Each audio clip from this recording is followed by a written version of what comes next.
Welcome, everyone. What a pleasure it is to be here today, our final event of the fall season. My name is Dr. Lynn Vartan, and in addition to teaching music here at Southern Utah University, I'm the director of Apex Events, and we are celebrating our fall season, and we are celebrating the Levitt Center and the first recipient of its great award. It has been such a pleasure to have our guests on campus, Ambassador Korologos and Secretary McLaughlin Korologos. We are so thrilled to have you in residence and speaking with our students and interacting with all of us. So thank you to them, thank you to the Levitt Center, to Mary and to Doug for this incredible collaboration. I believe the first of its kind, but hopefully not the last. We're thrilled to hopefully continue this in years to come. At this time, I would like to welcome President Wyatt to the stage for a few opening remarks.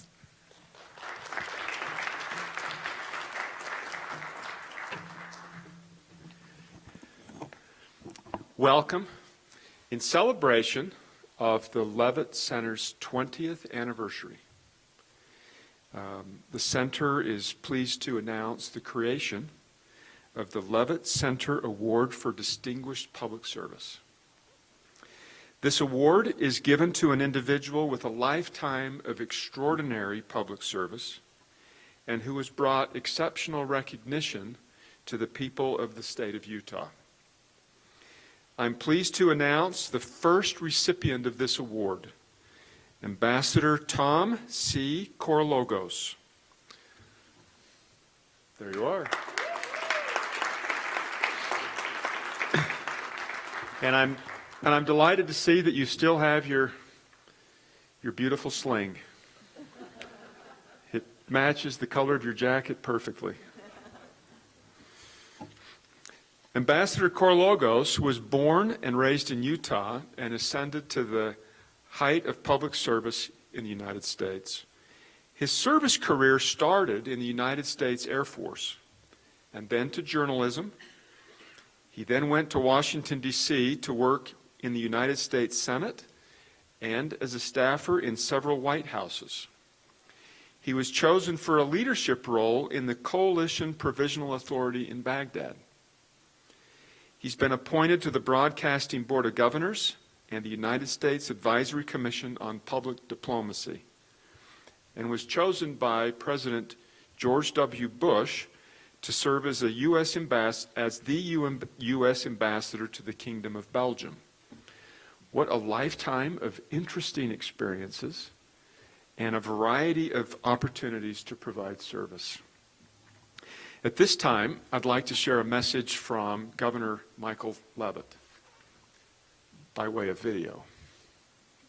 I'm delighted that Tom Korologos will be the first recipient of the Levitt Center Award for Distinguished Public Service. Tom, congratulations. And may I say how pleased I am that your name will once and for all be associated with this center, as is mine. And I'm very appreciative of the effort and the fact that we're now 20 years into what I think will be a long history. So thank you all for supporting the center, and thank you, Tom, for your support, and congratulations.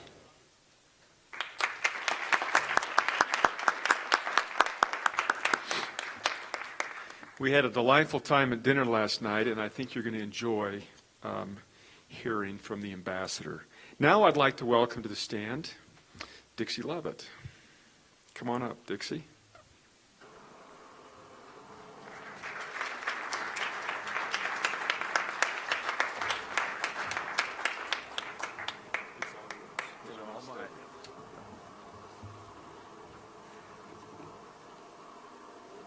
It is a pleasure to be here representing my son, who ought to be the one doing this, but I was asked by those in authority here to take his place.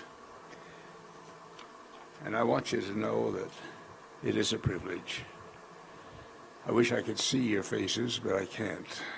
The lights are such. But let me just mention to you that I have admired Tom Korologos for years and years and years, even before I got involved in the legislative process.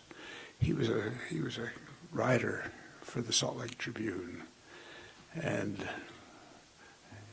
much of his history has been given by President Wyatt. But I got to know Tom in 1962. I was a candidate for the State House of Representatives representing this area. Tom started his work with Senator Wallace Bennett in 1962 as his press secretary. And he was with him for, I think, about 9 years. And it evolved to where he became the chief of staff of Senator Bennett. And he apparently represented Senator Bennett very well because he has progressed all the way through. I'm not going to take much of your time because you're going to want to have it with him, but I want you to know that he is so well respected.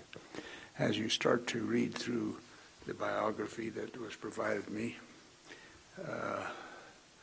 things that I didn't know,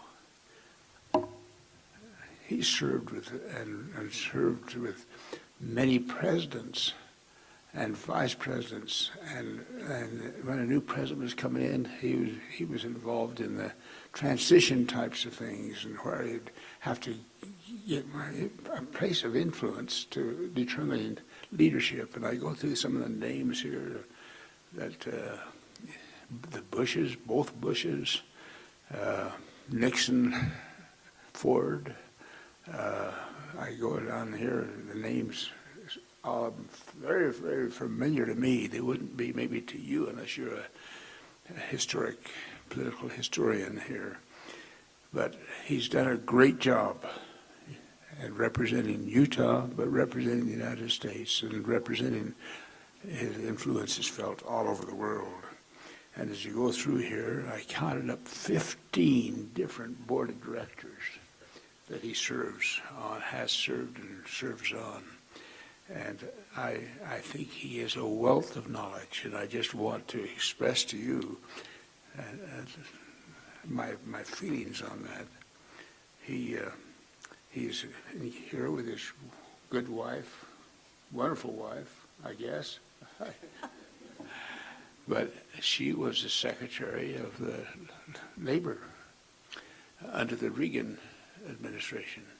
So I'm pleased to recommend and introduce them to you and turn the time over to whoever is going to be in charge with a high recommendation to pay attention to what this man has to say, because he's very, very knowledgeable and has had great experience.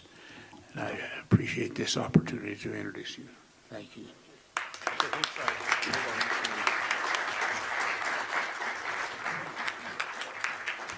We'd like to present you with this award.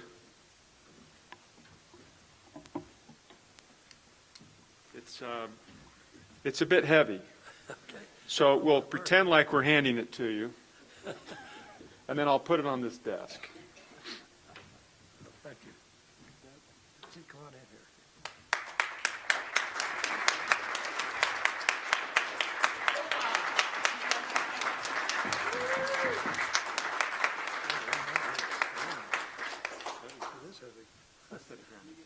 Thank you. You're the best. Oh, one more picture.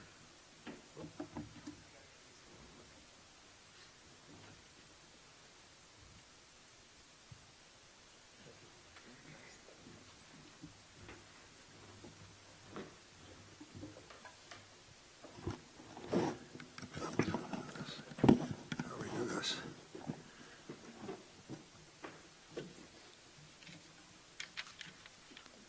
President Wyatt, friends all at Southern Utah University. Shakespeare said it best, I can no other answer make, but thanks and thanks and ever thanks.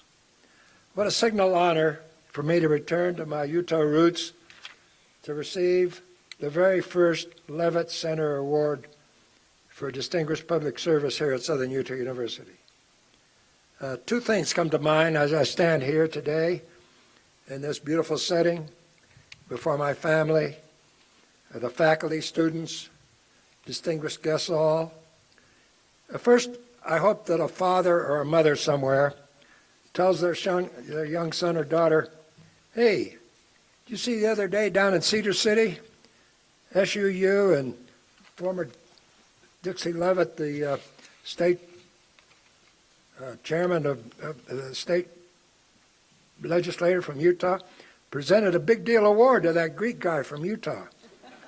He grew up in Salt Lake, worked in his dad's bar, worked as a sports writer on the paper, worked his way through college, ended up in Washington working in the Senate, then the White House, and was even in Iraq for a year, and later became an ambassador.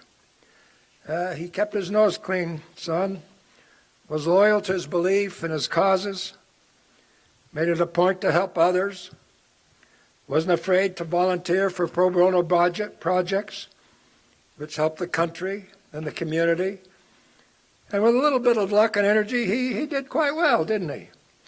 So, son or daughter, I hope you never forget your roots. Hope some of what that Korologos guy did might rub off on you someday, and you can follow your chosen path to some kind of achievement award yourself. The second thing that comes to mind as I stand here and look at those around me is how many years of public service are represented here today. My gosh, you have your own distinguished SUU alum and former 3 times governor-elect, my friend Mike Levitt, whose presentation here was absolutely amazing, and thank him. He later served in Washington as Secretary of Health and Human Services and as Administrator of the Environmental Protection Agency. And I appreciate very much his father, Dixie Levitt, here today. Always a pleasure to be in your midst, Mr. Levitt. Whenever I'm around Mr. Levitt, I always get a feeling of good. He was a leader in the Utah legislature for 18 years, and it was a pleasure working with him. What a real pro, and a delight to have him around. You have someone very dear and near to me, Mrs. Korologos, like Dixie said. Another U.S. cabinet member, Secretary of Labor under President Reagan, former Assistant Secretary of Treasury, Deputy Secretary of Interior, served as chairman of the Aspen Institute, Rand Corporation, Pan Am 103 Commission, now chairs the Middle East Investment Commission. You have your own SUU president, Scott Wyatt, former president of Snow College, member of the Utah House of Representatives and a former Cache County attorney. You have your SUU provost, Brad Cook, former Special Projects Director of Utah Valley State College and former president of the Abu Dhabi Women's College in the UAE. You have Kevin Jacobson, retired Army Colonel, 30 years service in the U.S. Army Judge Advocate General's Corps. First Lieutenant Korologos, salute you, sir. You have Professor Douglas Bennett, former member of the staff of the U.S. House Energy and Commerce Committee. And don't forget his grandfather, Senator Wallace Bennett, and his uncle, Senator Robert Bennett. And Mary Bennett, your own director of the Levitt Center, who spent 25 years in Washington, both in the U.S. House and Senate and in the regulatory arena under the Securities and Exchange Commission, and who staged this magnificent event and this award ceremony today. Mary, I love you. Where are you? And why stop there? You have my brother Mike, who was deeply involved in the bid and subsequent great success of the Winter Olympics in Utah, in Salt Lake in 2002. And even my sister Elaine, who unofficially runs and is chief cook and coordinator of the annual Greek festival in Salt Lake. Stop by sometime. The point of this litany, and the one thread that runs through all of it, is public service. All the luminaries that I have named, and more here probably I have missed, have willingly performed a service of benefit to the public. Yeah, public service has its ups and downs, and especially in election years. But there's nothing really more rewarding than serving your country, your church, your school, your community. So for you SUU students here today, don't be deterred by what you've been reading during the last few months, as I say, during election time. What you have is democracy in action, from Cedar City to Cedar Rapids, from St. George to St. Louis. Seen anybody in Moscow or Pyongyang or Beijing or Damascus petition their government for redress of grievances lately? Don't be discouraged over what you've seen on the nightly news or the Twitter feeds. Branch out. Don't be one-note Charlies. Take advantage of the distraction-free zone in which you find yourselves. Go take off-the-wall history classes. Go take a political science or government class outside your major arena. Take an English class. You might learn to write a sentence with a beginning and an end. Take a basic math or economic class. Take an art class over here at the SUMA and have that director, Jessica Farling, tell you about the Jimmy Jones collection. Take a geography class and find out where Yemen is, where Djibouti is, where the Straits of Hormuz are. Take a music class. Join any number of other school enterprises. You've got a lot of extracurricular talent here. Go take advantage of it. Take the risk. Jump in. The country needs you now more than ever to step up and take the reins from all us old codgers. As you have read and heard this morning, I made it a practice to give back. I can't say no when asked to someone do a pro bono job with a Senate confirmation, with an advisory board and an interview mentoring an up-and-comer. There really is nothing more rewarding than watching others whose lives you have touched, seeing them succeed. Professor Bennett is Exhibit A. One of my most gratifying moments is to smile at a swearing-in ceremony or at a welcome aboard event in the private sector of someone who's crossed my path, who and I assisted along the way. So, my profound thanks to all of you at SUU and the Levitt Center for this honor, and to you students and future leaders. Go serve your government. Go serve your community. Give it a shot. If you're not sure how to get there, ask someone who has been there. We've got you surrounded. Thank you.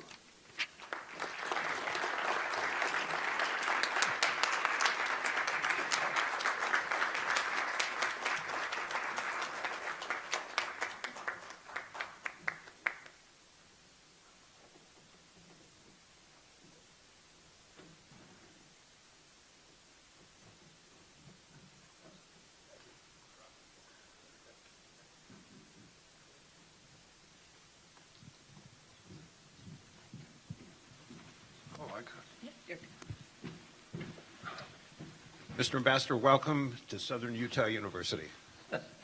We couldn't be happier that you're here. I have to tell you a brief story. When Tom was invited, he accepted graciously the honor, and he subsequently called me to say that he had taken a fall. He has broken a rib, he has broken his nose, he is stitched over the head, and his arm's in a sling. And I said, what are we going to do? And he said, I'm going to go to the doctor on Tuesday. I got out of the hospital. The doctor is going to tell me on Tuesday whether I can come. I said, okay. I got word Tuesday night he's coming. I drove to Las Vegas yesterday to pick him up. I said, I'm so glad you're here. The doctor said yes. He said, no. The doctor said no.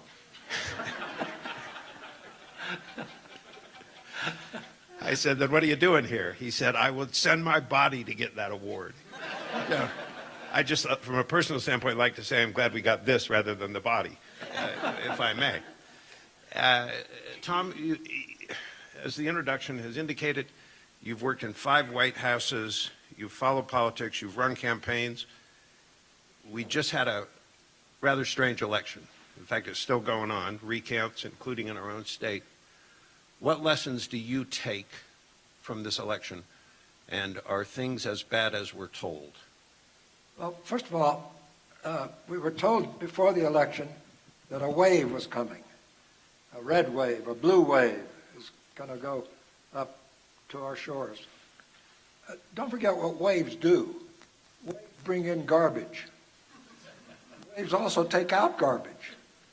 So the red states have become redder, the blue states have become bluer. The election was... The polls were sort of right. The prediction was going to be the House was going to go 25 to 45 losses for the Republicans. It turns out there are about 35. The Senate, on the other hand, picked up 2 or 3 seats, as you say. Florida, where elections never end, is still counting, and who knows what that's going to be. What it's going to mean is there's a 2020 coming up, and it's already started. I have right here on my iPhone events that they are inviting me to go to for 2020 for the election. What is it going to mean for 2020? People are running for president. They're already staking out positions. I read the other day there are 33 Democratic lists. There are 33 Democrats fixing to run for president. My favorite is the mayor of Terre Haute, Indiana. I'm not sure I know who he is, but I'm for him. And of course, President Trump and what he's doing. What you're going to see is the House can go 2 ways. They can already have a list of 95 investigations that they'd like to conduct against Trump, from people going to Trump restaurant from out of country because that's the emoluments clause, or people, he's got classified material in his room in Mar-a-Lago. He's done, let alone the Mueller and the Russian collusion and what have you. If they go down that route, it's going to hurt them and the country. On the other hand, if they come up with an agenda of some kind, working with the Republicans on some kind of a bipartisan way, impeachment trials and what have you, show me 67 votes in the Senate, and then we talk about that. They're not even close. So it can go 2 ways, and the House will be investigating everything. The Senate will be trying to pass amending and everything. You're going to see a lot of gridlock. Fortunately, in the first 2 years between the Senate and the House, they did restore some of the defense sequestration money that was tying up our Defense Department. There's always going to be a health care fight. There's immigration at the borders. There's always the tax benefits issue. So what I see, I hope I don't see gridlock, but it's coming. Nominations are a mess. There are 60 or 75. Embassies are empty. There's no ambassador in Turkey, no ambassador in Saudi Arabia. Syria, we have no way of finding out. Yeah, there are people there, but we have no way of finding out what's going on. So what I'm saying is it's a mixed bag. Some Democrats are claiming big victory, and it is turning into a bigger victory than we thought a week ago Tuesday. And the Republicans are gaining a Senate seat or 2. The Democrats say that the House leadership will prevent, put a check on what Trump is doing. And what does that say? It says there ain't much going to happen. You mentioned nominations, and the Washington Post said that you have handled more executive nominations than anyone in D.C. I think this may be a rare instance where the Post is accurate, and if that is the case, I'd be interested to hear your reflections on some of the challenging nominees. Yeah, I know you were in charge of the Bork nomination. That one went down. You did Rehnquist. He was confirmed Chief Justice. Talk to us about the process, and what does a shepherd do? Well, nominations are, the president has 2,500 nominations to make that have to be confirmed by the Senate. It's a large number. A lot of them you never hear about because they don't require major hearings. They don't require major TV extravaganzas like you saw the other day with Kavanaugh. But nominations are a unique event to a person. Somebody calls you up from White House personnel and says, "Hi, we want you to be Secretary of Labor." And you say, "Gee whiz, you've never been to a hearing before. You've never been to you've been to court. You've been to speeches. You've been to seminars at schools and what have you. But to go before the Senate is a kind of a unique and quite an experience. So the first thing I say to them when they send them to me, and I've done this both in the White House and in the private sector, and by the way, it's pro bono. I don't charge anything for that. I do it for my country. The first thing I say is, tell me what is there in your background you have done that's going to embarrass the president or embarrass you, because you can absolutely count on it that during the hearing they're going to ask it.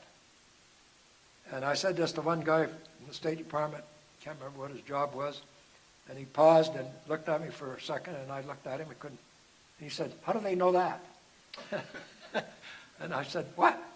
And he said, "Oh, never mind." He withdrew his name.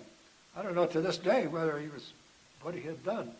The other fun one I said that to, President Ford nominated, well, first of all, we handled President Ford's nomination for vice president. Nixon's nomination of President Ford for vice president under the 25th Amendment.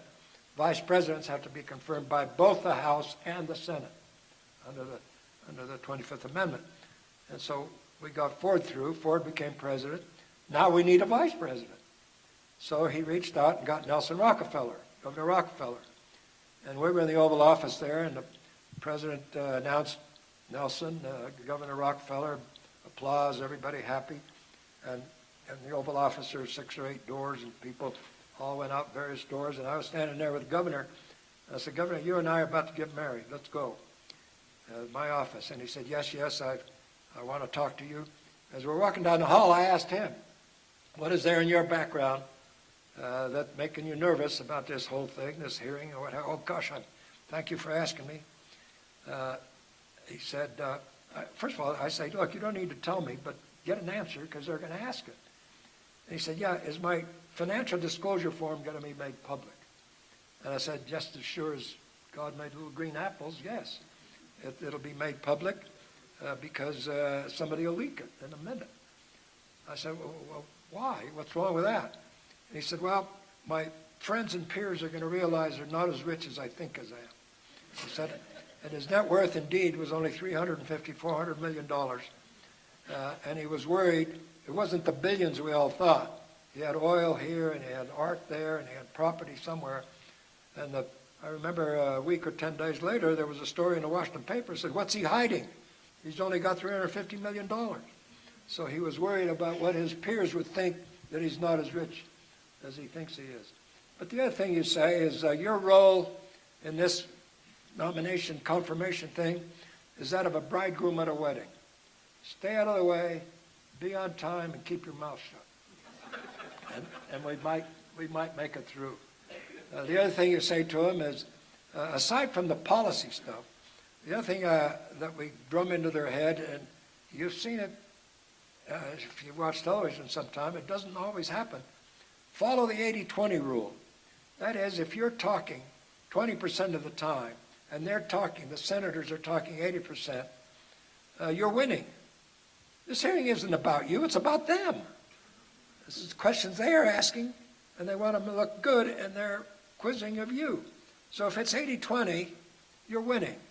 If it's 60-40, you're arguing. You're arguing with them. You don't need to argue. And it's 50-50, you've blown it, forget it, withdraw your name. You cannot argue and make the Senate look bad in its own eyes. There are little tricks you use. You find what's your family? Well, we have 2 or 3 little kids. Bring them. Who else is there? My father's a priest. Bring him. Wear his white collar. Put him on the front row. You have any other friends that we can bring in as allies that can speak at your hearing? Yes, there was an old college professor. Yeah, bring him in. So there are all kinds of little tidbits and tricks you use to get through. Then you get into the policy stuff. What's your position on Middle East initiatives, and what is your position? The policy guys, he's supposed to have that. Don't forget, candidate, you're smarter on that issue than they are. So you've got to be careful in how you answer. And you don't embarrass or insult a senator. There are ways to answer senators. If a senator comes in a little late and you've answered the question already, you don't say, as I just said. You say, oh, gee whiz, that's a great question. So the point is, you have to be careful in what you say and what you do. Kavanaugh hearing. Kavanaugh broke all the rules. In the first place, you don't go on television 2 nights before your big hearing and have a TV interview. That's kind of an insult to the Senate. You are allowed only to talk to senators. You can't talk to the media. You can say 3 words. If confirmed, working with this committee, it would be an honor to serve with you. That's all that you can say in public. But Kavanaugh had the TV thing, and then he went a little over the top in his attacking the senators. But it worked. He had been maligned. He had it kicked out of him pretty solidly. He felt that he had to respond strongly, and there was a lot of showmanship going on in that hearing. There were 3 or 4 of them on the committee were running for president, for heaven's sake. This was their first spring training public exhibition on the 2020 election. So that had to be handled. But it worked for him, and the rules had changed, and they allowed only 51. You now only have 51 votes to get confirmed. There are 1,000 stories about confirmations. All of them, most of them pretty good. The Bork thing was a tragedy. He was probably the best, smartest justice I ever worked with. I worked with Kennedy. I worked with Rehnquist. I worked with Scalia. But Bork was as good, if not better, than all of them. And what they did to him was the beginning of the philosophical question of a nominee. Usually you took the you went through and you decided whether he was qualified for the job to which he had been appointed. And they went beyond that. And you see it now in all the Supreme Court nominees that we've had since then. I could go on for the rest of the afternoon and talk about confirmations. Well, we've got something perhaps even more interesting, a question that Lynn would like to pose. Absolutely. I have been fascinated with your direct service with presidents. And as mentioned earlier, you have directly served 5 presidents. And I was wondering if you might share impressions or favorite stories, or just give us some exploration into those people that you served. Well, I was on the Hill 9 years working for Senator Bennett, and they called me one day and they said, come on down, you're a Senate insider, we need Senate help to do liaison with the Senate and the Nixon administration. So I went down, worked for President Nixon as the Senate liaison. Come to discover, personality-wise, Nixon was a former vice president under Eisenhower, and Eisenhower didn't give him much to do, as the history books have all shown. So what did Nixon do? He went overseas. He became an expert on foreign policy because you can spoon feed the press, and he wasn't around doing the domestic stuff that Eisenhower was doing. So he became an expert on foreign affairs and what have you. So he loved and worked the foreign policy area. He was in the middle of Russia, in the middle of Middle East, middle of South America, and everywhere. The domestic side, you could tell a little bit if you could rerun a State of the Union address. He would give this long speech about what's going on foreign policy-wise, and he'd slow and deliberate, and 1, 2, 3, and here's what we need to do. And on the domestic side, well, there's 3 or 4, 5 things, and we'll get those done. So it was the interest was showed. Nixon was shy. He was uncomfortable in public. I don't know how he got elected. We had trouble bringing him into the cabinet room to tell the leaders that the Vietnam War was winding down or was ending. We had to give him areas of conversation with friends of his. He was an old vice president that knew the House guys, that knew the Senate guys, so he was comfortable with those people. he was a pack rat. You want to talk about the Watergate tapes? That's what do pack rats do? Gather tapes. There was a Halloween party after his first year or something, and my friend Wally Johnson was friendly with one of the Nixon daughters, and they went to the Halloween party, and Nixon said, "Save the masks. They'll be good for the library." So you're saving Halloween masks. So, I mean, don't tell the Nixon library these things. But he was smart as could be, a good, canny politician. The one thing about Watergate that drove me crazy was Nixon and Mitchell were too smart to let that happen. How did this happen? And that was a disappointment in how they let that get out of control. Ford. Let me interrupt for 1 minute. After Watergate, I was in Washington, and I asked Tom how, because many of your former colleagues went to jail. Yeah. And I asked Tom how he was bearing up, and he said, "I'm fine. Everybody says to me, if you're so important, why aren't you in jail?" Excuse me. Some truth in that. So one day, Agnew gets in trouble. Agnew was chosen as vice president because they wanted the Rockefeller wing. Agnew was the Rockefeller wing guy running against Nixon in that election that year, and they needed the Rockefeller votes at the convention, so they named Agnew governor of Maryland as vice president. And unfortunately, he didn't stop doing his thing and taking some extra payments and what have you. So he resigned. The stories, I'll tell you one Agnew story that was interesting. So Nixon, Kissinger and all of them are getting ready for China. And one day they told us when I was on the White House staff, you got to tell these 3 or 4 senators to be sure to watch TV tonight because Nixon's going on television with a major statement. And they said, by the way, Vice President Agnew is president of the Senate. And he was at the Senate that day. And somebody said, "Where's Agnew?" I said, "Well, he's over here in the next room." And he said, "Go tell him to be sure to watch television tonight." And I puzzled by that. The Vice President of the United States is being told by me to watch the President on television tonight. And I went in, and he said, "What do you think it is, Tom?" And I said, "Well, I think it has something to do with China." Because they had me see Dominic and Goldwater and 2 or 3 House guys that were China junkies. And he said, "Yeah, you're probably right."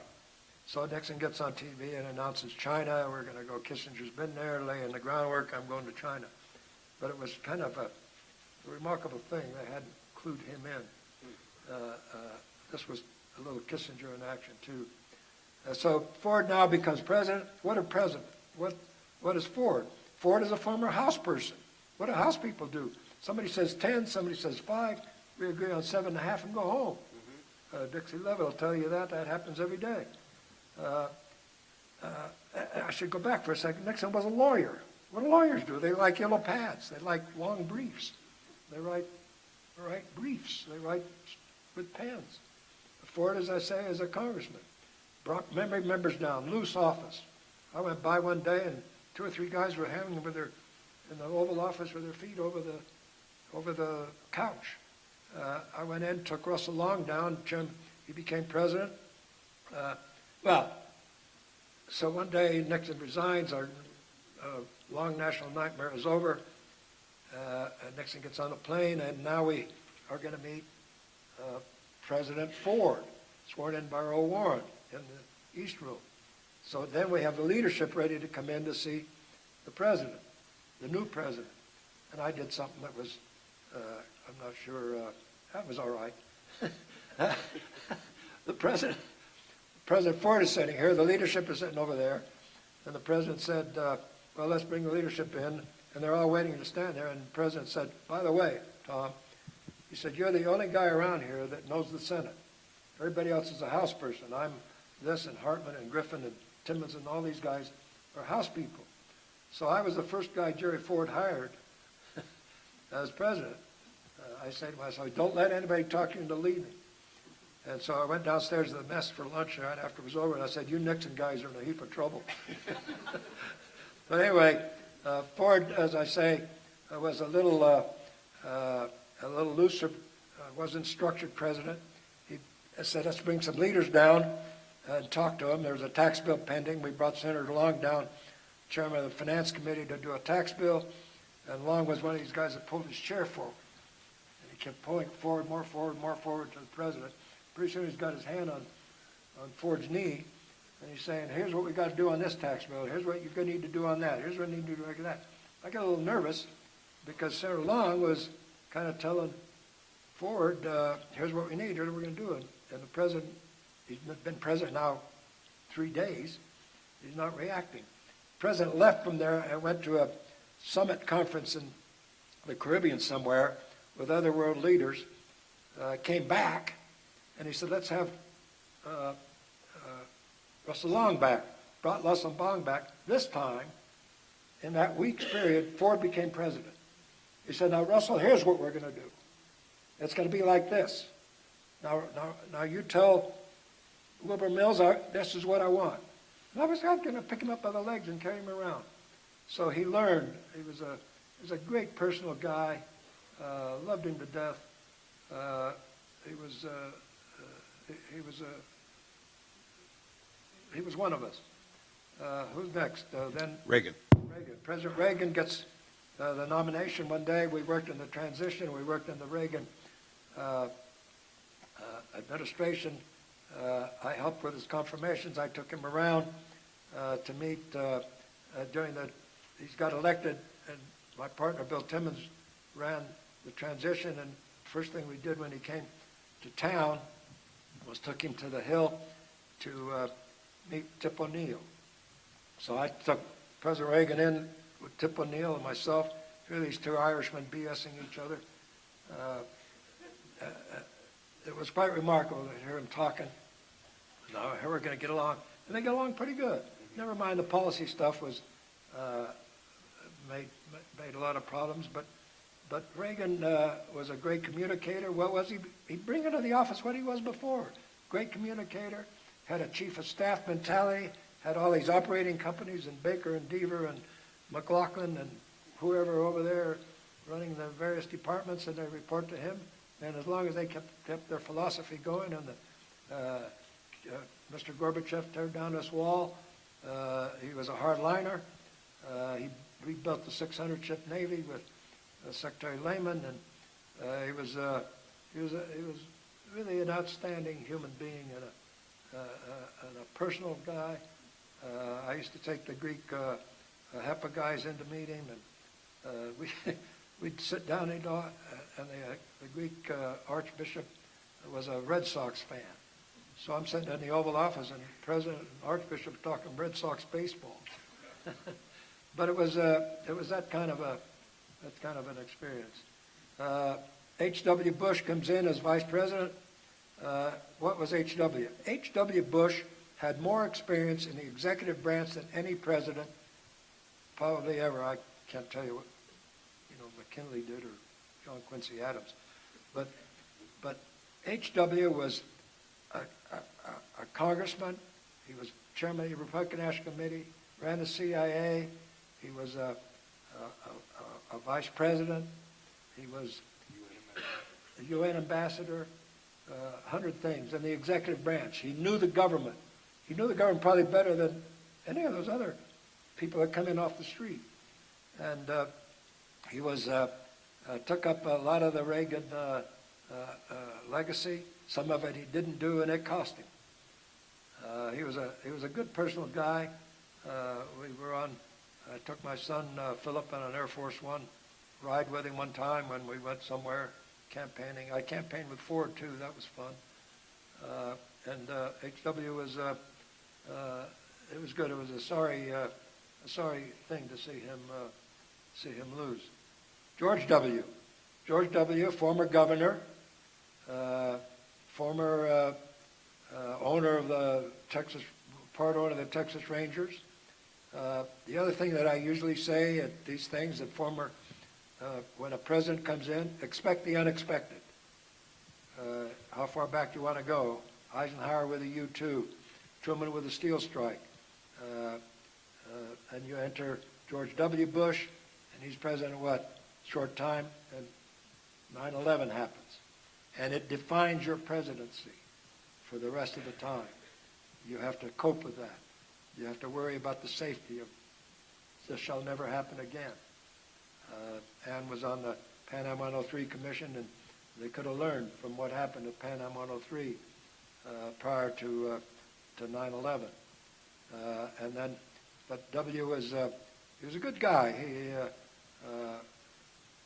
did interesting things.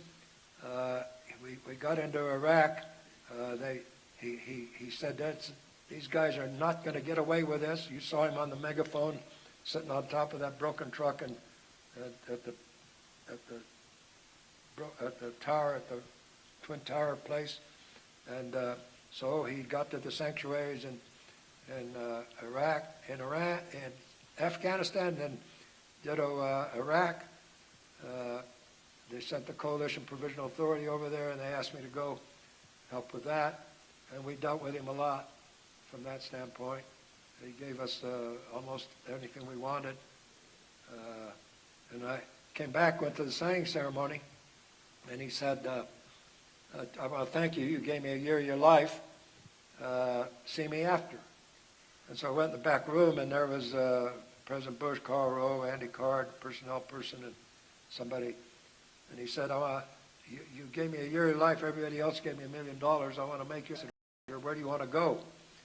And I said, anywhere that doesn't end in Stan. and so off I went to Brussels, and he came over. Ann and I were there and hosted him, and Mrs. Bush. And Ann was on the Kellogg board at the time, and so they brought in breakfast, and he brought his own Wheaties. And Ann took great umbrage with the president eating General Mills instead of Kellogg. But he was just, and we still see each other once in a while, and it's a pleasure. Which, one more sidebar too, as I say, presidents bring into the job what they were before. Trump, Obama, all of them, they were before. Trump was a developer. Obama was an organizer. So they all supposedly and hopefully have their best interests of the country at heart.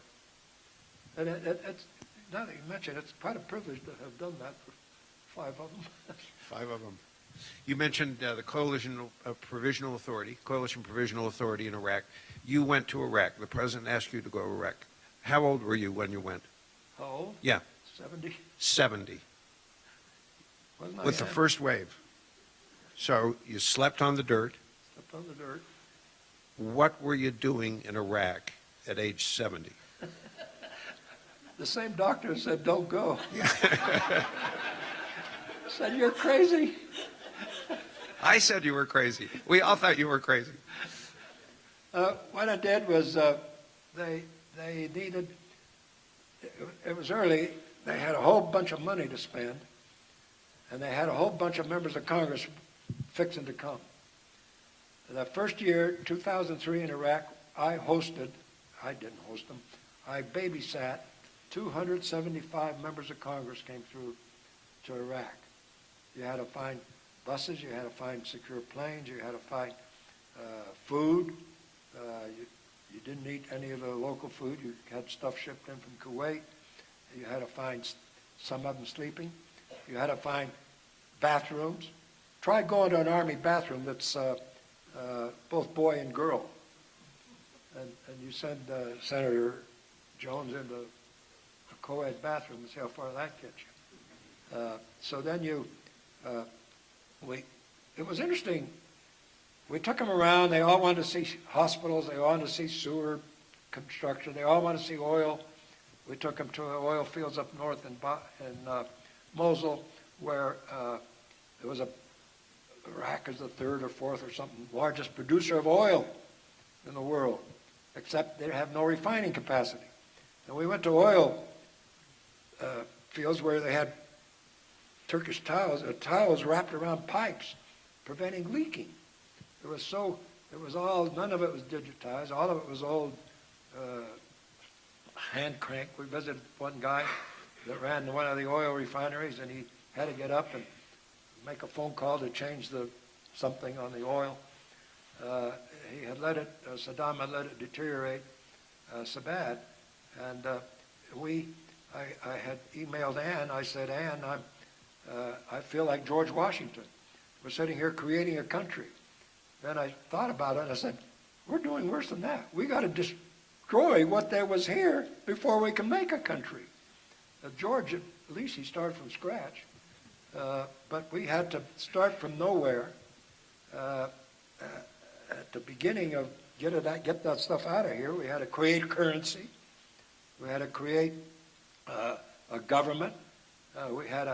What we did is we brought in an oil expert, a health expert, a agriculture expert, a cultural expert, what have you, from elsewhere, to run departments and agencies. And he went out and found an agriculture, an oil, a cultural, what have you, Iraqi, to sit next to him.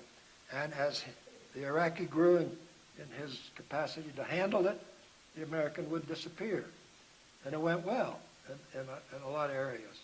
One of the fun ones was the cultural minister was an Italian. Italy, the coalition had a lot of people there, and the Italian guy was a big cultural guy, so he went out and found that there used to be an Iraqi symphony orchestra. And Saddam had forbade bourgeois symphonic music. So all these guys had gone, practiced their instruments at night, hid their instruments in haystacks, and finally would practice. And this guy found them, and so we're going to put on a concert. So off Bremer and I went to the first concert. There were horns with masking tape around them, violins with strings dabbling down, and they put on this concert. It was a hall, 200 or 300 people, and the old national anthem, pre-Saddam, had a little lilt in it. Can't remember what it was, or da-dum, da-dum, da-dum, da-dum, da-dum, and people stood on their chairs crying that they had heard this old national anthem again. Welcome to a free Iraq is what the theme was. And it went on it was not really very good, but it was good. And so I came back, and we lived in Washington at the time, and the same condo that Michael Kaiser, head of the Kennedy Center, lived. And I ran into him in the elevator one day on one of my leaves when I used to come back with the congressional delegation just to stay home for a minute. And I said, guess what we just went through? And I told him. And he said, let's bring him over. I said, Mike, I can't bring him. I'm not going to bring him here. He said, no, look, we'll put an Iraqi next to a national symphony, Iraqi violinist next to a symphony. We'll bring in Yo-Yo Ma to sit next to whatever he played. What did he play? Cello. We'll bring in a bass and a horn. And then we did. We brought him over. We got State Department. I called up State Department. We need a plane. Bring in these Iraqi old symphony guys. Brought them on a plane. Brought them over. Took them booked it with President Bush, Secretary Powell, Kennedy Center, big deal, extravaganza. A music company, heard about it, gave them brand new instruments, brand new violins and horns and cellos and gizmos and whatever. And these guys received the concert. I can't remember. It's on a Thursday night. On Tuesday night, these guys got all their brand new instruments. Well, now we got to learn. So they stayed up all night practicing what they were going to play with their new instruments. They'd never, gee whiz, look at this. It works. And then they had a concert. It was just a great success. Just the neatest thing to see that happen. I read about that concert, and I teach music here, so this is particularly a beautiful story to hear, and I had no idea. It's so incredible to hear your involvement from that elevator meeting. That's amazing. Well, thank you. Let me close the story with something that just annoyed the hell out of me. So the next 2 days later, the review came out of the Washington Post that this was not a good the music was missed. They missed this note. They were off on that. This was not up to par. You know, that wasn't the point, idiot. The point was we brought these people over here to free Iraq. You know, hey, get it? Why do you send a music critic to a thing like that? Anyway, that's another story. Well, critics, you know. You know how they are. Let me hit you with one last one. We're getting near, and this is not on our sheet, so I'm going to ambush you a little bit. Yeah.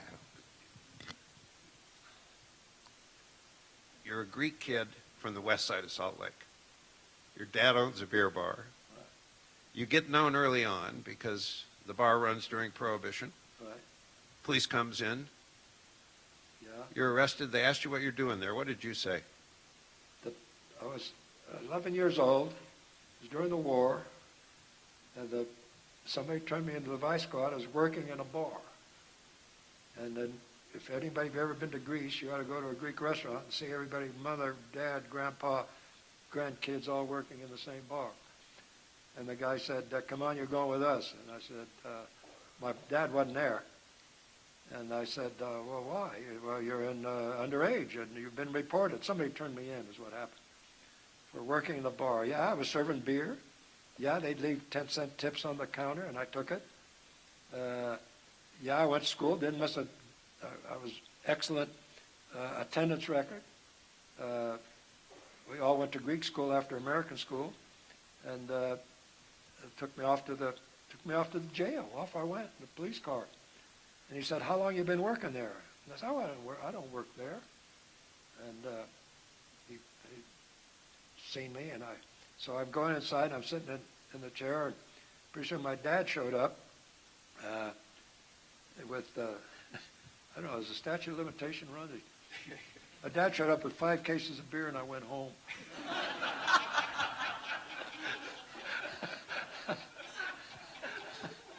And in the book, in response to the policeman's question, "What are you doing here?" the ambassador replied, "I'm just passing through." I guess. Lynn, back to you. Well, I think that we're basically out of time, and I just wanted to say again that this has been a true honor and pleasure to have you here sharing your history and your stories with us. And on behalf of everybody at Southern Utah University, congratulations on not only the award today, but on the incredible career and history you've had, and we can't wait to see what you do next. Thank you for that. Thank you.